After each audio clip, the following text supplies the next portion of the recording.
Welcome back. Today my ambition is to explain bank account and savings account to my grandmother.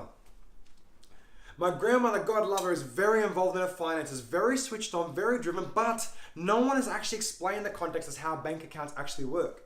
She constantly lives in fear of taking money out of a bank account and losing that bonus interest rate that applies to that account. Now let me be the first to say, on behalf of everyone everywhere, that bonus interest rate is bullshit.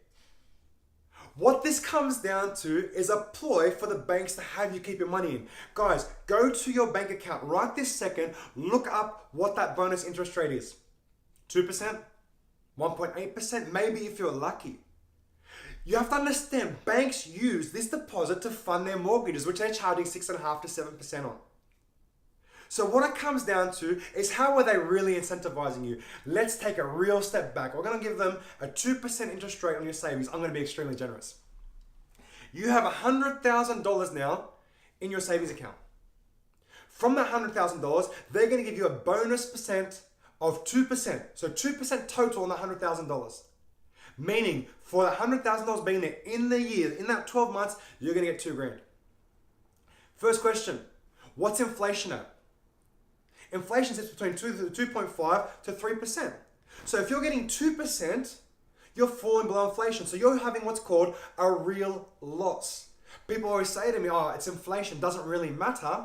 I still have got that balance. It's safe, it's protected. I bet you that if your parents had that point of view, when they put $50,000 underneath their pillow 30 years ago for you to buy your house, you wouldn't have a house, you'd have a letterbox.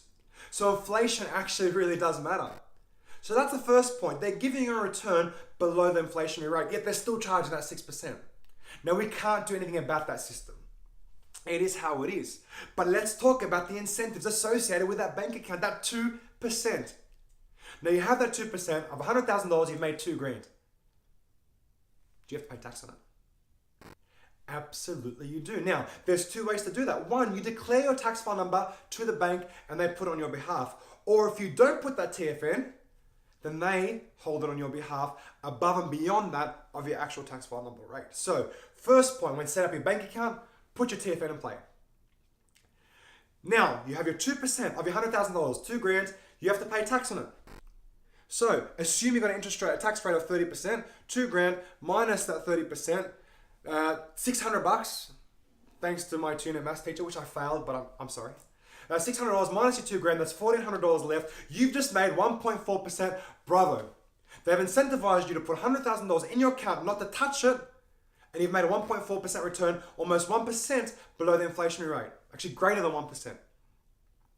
So now, what are we actually looking for in a bank account? We're not looking for that bonus interest rate. Today is not the day where that actually matters. It used to matter when there was a 6% and an 8%, but at 1%, 2%, I'm sorry, you're losing money every day. You're guaranteed to lose. We're looking at fees. They may say a 2% bonus interest rate by $10 a month. They may say 0 charges, but for every time you withdraw money, you're going to pay $3 to $4. You're going to look for banks which have multiple access to ATM machines free of charge.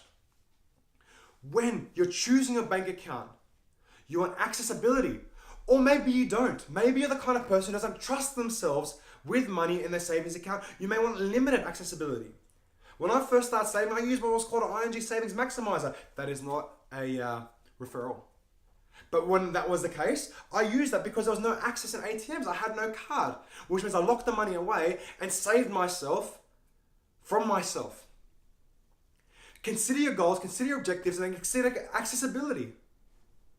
And don't be afraid to take that money out. The bank is incentivizing you with a loss. Thank you so much for your time today. Please subscribe. Please add your friends. I promise you consistent hacks, consistent things that can help you get ahead with your financial future. Take care.